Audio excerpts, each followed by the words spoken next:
Guys, मैं आज आपके सामने एक रहस्यमय स्टोरी मौत के आगोश में लिपटी प्यार की दर्द भरी दास्तान लेकर आई हूँ, जो एक रहमान अपने दोस्त के साथ बीती एक सच्ची घटना को खुद ही बयान कर रहे हैं। दोस्तों, मेरा नाम रहमान है और मैं उत्तर प्रदेश का रहने वाला हूँ।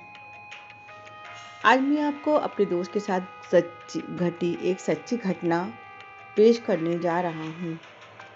मेरे दोस्त का नाम वसीम है और हम बचपन से ही बहुत अच्छे दोस्त हैं और हमारी हर एक बात एक दूसरे से शेयर करते हैं।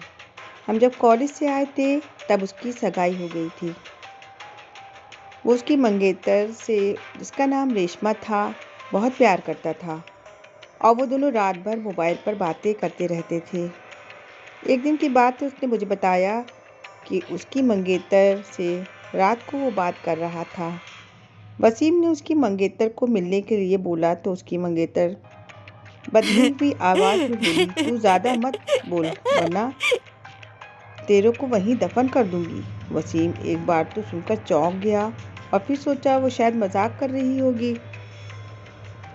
फिर वसीम भी उसको मजाक में बोला, क्या कर लेगी तू मेरा, देखते हैं। वो फिर बोली, आज रात देख तेरे साथ क्या होता है। ये कहकर उसने मोबाइल रख दिया।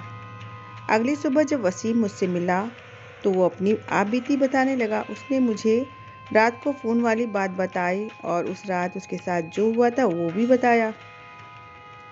उसने बताया कि रात को 2-3 बजे के आसपास अचानक उसकी नींद खुली और उसके सामने एक सफ़ेद लंबी दाढ़ी वाला आदमी बैठा था। वो बोलने लगा, तू आ गया, मैं अब देख तेरे साथ क्या होता है। उसने वसीम के गले को पकड़ लिया। ऊपर मेरी सांसें रुक गईं। वसीम ने उसी वक्त अल्लाह का नाम लेते हुए नमाज पढ़ना शुरू कर दिया और उसके सामने से वो गायब हो गया।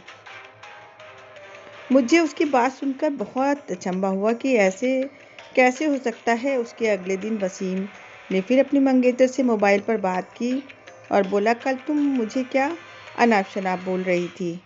उसकी मंगेतर ने कहा, ऐसे कैसे हो सकता है, जबकि कल तो मैंने फ़ोन ही नहीं किया था। ये सुनकर वसीम के रोंगटे खड़े हो गए और उसने तुरंत फ़ोन काट दिया।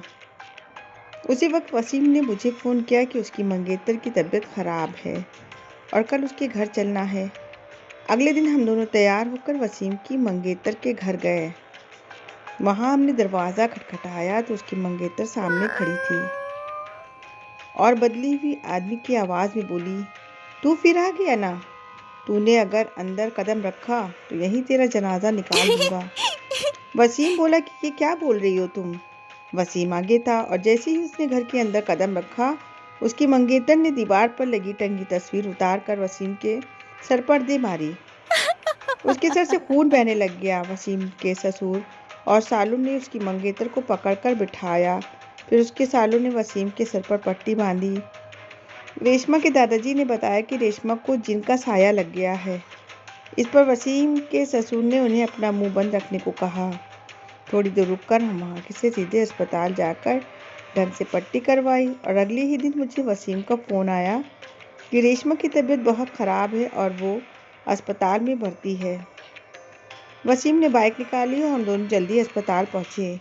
वहाँ पर पहुँचते ही हमने डॉक्टर्स के रेशमा की हालत पूछी तो उसने बताया कि उसकी हालत बहुत नाजुक है, कोई असली बीमारी पता नहीं चल पा रही है और उसके घर वालों को डॉक्टर ने रेशमा को घर ले जाने को कहा।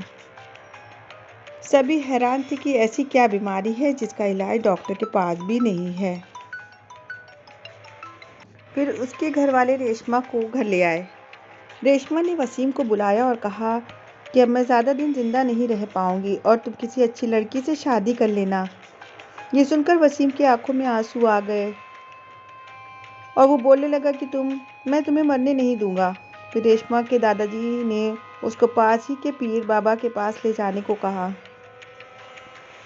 हम उसको पीर बाबा के पास ले गए और पीर बाबा ने बताया कि इसको एक बुरे जिन ने पकड़ लिया है, जिसकी वजह से इसके शरीर को नुकसान पहुंच रहा है।